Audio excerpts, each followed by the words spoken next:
ശ്രീ രമേശ് ചെന്നിത്തല, നമ്മളെല്ലാവരും കാത്തിരിക്കുന്നത് ഇനി നിലമ്പൂർ ഉപതെരഞ്ഞെടുപ്പിനായാണ്. ഉടൻ തന്നെ തീയതി പ്രഖ്യാപനമൊക്കെ, പ്രത്യേകിച്ചും മെയ് 5 ആകുമ്പോഴേക്കും അന്തിമ വോട്ടർ പട്ടികയൊക്കെ ആകും. അടുത്ത മാസം തെരഞ്ഞെടുപ്പ് ഉണ്ടാകാനുള്ള സാധ്യതയുമുണ്ടല്ലോ.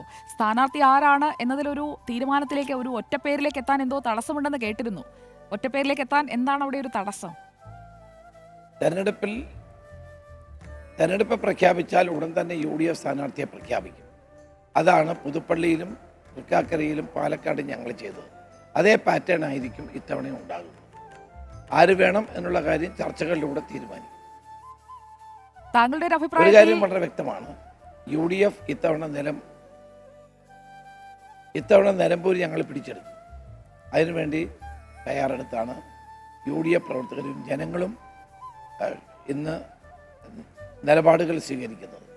ഞങ്ങൾക്ക് ആ കാര്യത്തിൽ യാതൊരു സംശയവുമില്ല. ജനങ്ങൾ ഒരു മാറ്റം ആഗ്രഹിക്കുന്നു. കേരളത്തിലൊരു ഭരണമാറ്റത്തിൻ്റെ അന്തരീക്ഷമാണ് നിലവിലുള്ളത്.